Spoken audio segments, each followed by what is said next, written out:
গরমকালে এসির বাতাস ভালো লাগে, শীতকালে হিটার ভালো লাগে। তো মানে কি বলে, কষ্টের সময়ে সুখের নিউজ ভালো লাগে। এরকম এটা একটা খুব আনন্দের নিউজ যে শাকিব খান ভাইয়ের সিনেমায়, অনন্য মোহন ভাইয়ের সিনেমায় দরদে আমি গান করছি, 2টা গান। অনেক ভালো লাগা কাজ করবে।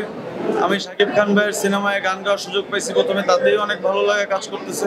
এখন সেই গান যদি মানুষের ভালো লেগে যায়, মানুষের প্রশংসা পায়, তাহলে অবশ্যই সেটা আরো বড় পাওয়া হবে। এই জিনিসটা আসলে যারা গানটা রচনা করছেন বা গানটার আসল যে ছবিটা, ইমেজটা এটা আঁকছেন, যেমন অনন্য মোহন ভাই পরিকল্পনা করছেন, তারপরে যিনি গানটা লিখছেন, যিনি ডিরেকশন দিচ্ছেন, তো এনারা আসলে মানে আমার থেকে আরো সুন্দরভাবে মানে গানটাকে আগের থেকে পরিকল্পনা করে রাখছিল যে নোবেল গাইলে হয়তো ভালো হবে, বাট আমি ওইভাবে বুঝতে পারিনি, বিকজ আমার তো অভিজ্ঞতা অত বেশি না।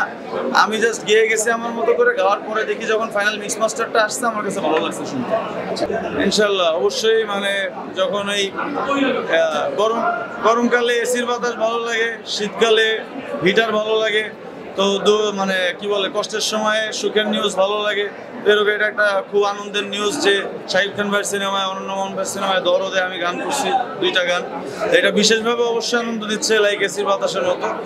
আর হচ্ছে যে কিভাবে ধরে রাখবো, ইনশাল্লাহ এরপর থেকে আমি কন্টিনিউ চেষ্টা করব যে সময়ানুবর্তিতা এবং নিয়মানুবর্তিতার মধ্যে দিয়ে কাজ করে আমার প্রডিউসার তথা দর্শক শ্রোতা, ইনফ্যাক্ট আপনারা সাংবাদিক ভাই বোন যারা আছেন, সবাইকে খুশি রাখার চেষ্টা করব। ধন্যবাদ। আসলে আমরা তো প্রতিনিয়তই লাইফের কাছ থেকে ডিসঅ্যাপয়েন্টেড হই, তো হয়তো এরকম একটা ডিসঅ্যাপয়েন্টমেন্টের অংশই আমার ফ্যানরা আমার কাছ থেকে মাঝে মধ্যে হয়ে থাকেন, কারণ লাইফ আমাদের ডিসঅ্যাপয়েন্টমেন্টস দিয়েই থাকে।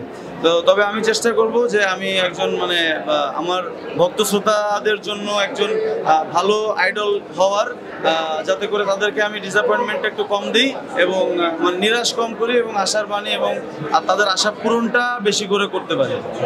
এরকমভাবে পাচ্ছি, তাতে করে যদি গানটা ক্লিক করে যায় তাহলে গানটার তথা আমার কোনো হয়তো হেটার্স থাকবে না আর কি। মানে গানটা খুব সুন্দর একটা গান, এরকম এত সুন্দর একটা গান যে গানটাকে মানুষ কেউ ঘৃণা করতে পারবে না আর কি। গানটা পিওর ভালোবাসার গান।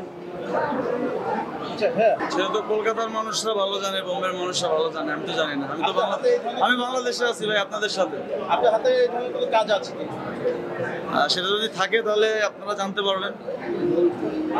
দর্শকদের কাছে আমি বারবার গেছি এবং এখনো যাই, এখনো আমার মাঝে মধ্যে শো থাকে। প্রতিটা শোতে 30, 40, 50 হাজার মানুষ আমার সামনে দাঁড়ায় দাঁড়ায় গান শোনে, বসে বসে গান শোনে।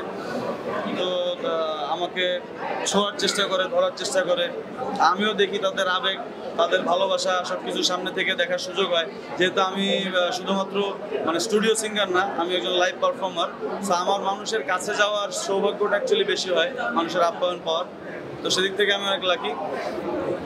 শ্রোতাদেরকে আসলে কিছুই বলার নেই, বিকজ শ্রোতাদের যেটা ভালো লাগবে দিন শেষে শ্রোতারা ওইটাই শুনবে। আপনি মানে বাংলা হিন্দি আসলে মানে গানের সুরের তো কোনো ভাষা নাই, তো যে কারণে বাংলা হিন্দি নির্বিশেষে সবই শ্রোতাদের কাছে এক। তবে আমাদের যারা আমরা মিউজিক তৈরি করি বা আমরা যারা প্রডিউসার, মানে যারা ফিল্মের প্রডিউসার বলেন, মানে আমাদের যারা নির্মাতা আছেন, গানের নির্মাতার থেকে শুরু করে এই টাইপের নির্মাতা, মানে যারা পাবলিকের কাছে কন্টেন্ট পৌঁছায় দিচ্ছে, তাদের একটা দায়িত্ব আছে যে আপনারা গ্লোবালি কন্টেন্টগুলোকে দেখেন। আমরা যাতে গ্লোবালি কন্টেন্টগুলোকে দেখে আন্তর্জাতিক মানের কন্টেন্টগুলোকে দেখে আন্তর্জাতিক মানের কন্টেন্ট বানানোর চেষ্টা করি আর কি। সেটা গান হোক, সিনেমা হোক, যা কিছুই হোক।